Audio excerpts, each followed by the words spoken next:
A closer look at the magnetic field created by a moving charge. Recall that moving charges create magnetic fields. They are also affected by the magnetic fields of others, that is, external magnetic fields. But here we're going to deal with the charge moving and creating its own field.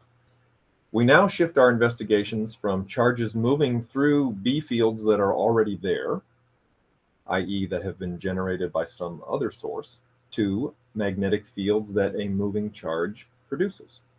Firstly, the source of all magnetic fields is moving charges. That is rather an important idea. Moving charges create magnetic fields. If the charge isn't moving, it doesn't create a magnetic field. If it doesn't have a net charge, then it doesn't create a magnetic field. Secondly, since velocity is always relative, the strength of a magnetic field depends on one's frame of reference. Suppose we're on a train moving 20 meters per second and holding a 3 Coulomb charge. We're just making this up now. Suppose also that there's an observer, George, outside the train, standing next to the tracks. We both have a magnetometer, which we will hold motionless as we measure the magnitude of the B field created by the 3 Coulomb charge. Circle each of the right answers. According to us, since we're holding it, the charge is not moving. Because of that, we're going to measure a B field that is 0. According to George, the charge is moving because George is standing next to the train tracks as our train goes by. Because of that, he's going to measure a B field that isn't 0. Isn't that interesting? In the figure below, the charge positive Q is moving in the direction shown. The circles around the charge indicate specific locations around positive Q. These circles, whenever we can see the whole picture here, they just represent regions of space. There's nothing physically there necessarily, but we're just focusing on each of these different regions of space. Within each circle, we will indicate the magnitude and direction of the B field at that location due to the moving charge plus Q at the instant that Q is right where it now is.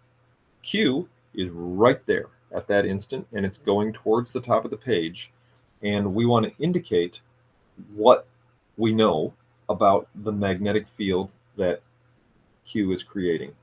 Way back a long time ago, possibly the first or second video in this series, we talked about the Thumbkin twisting right-hand rule, which says that you point your right thumb in the direction that a positive charge is moving, and then your fingers, indicated by the bent piece of metal here, curve in the direction of the magnetic field that's created. So what we're going to get here is, on the right side, we're getting a magnetic field that is going into the page, and on the left side, we're getting a magnetic field that comes out of the page. And that's going to be the case for all of these circles on the right. We're going to have X's, and all the circles on the left, we're going to have dots. However, point C here, we want to represent the magnitude of the field by making the dots and X's larger or heavier or smaller and lighter.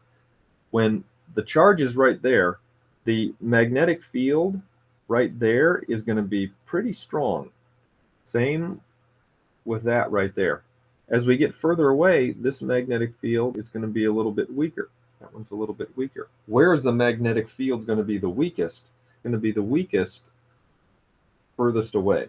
So I'll put little X's here in the corner, a little tiny dot in those corners, and then we want some kind of a gradient here.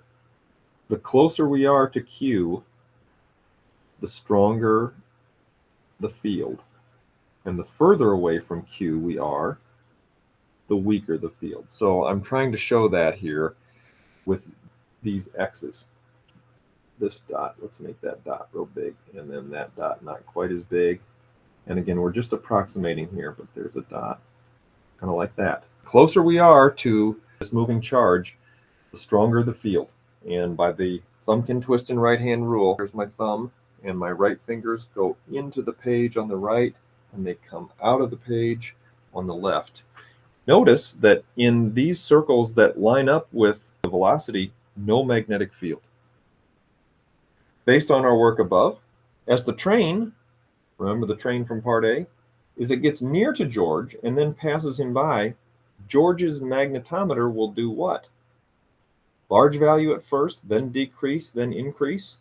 Small value at first, then increase, then decrease again. Ooh, I think I like that one. Large constant value, small constant, constant of 0. No, right there. You can see in this picture here, let's say George is right here. That's where George is located. At that instant, he's going to be registering a magnetic field of a certain strength. Well, what's going to happen to the X inside George's circle as this Q moves closer? You see the X is going to get bigger, and then as the Q goes past, it's going to get smaller again. George's magnetometer is going to read an increasing value, and then it'll hit a maximum, and then it'll be decreasing.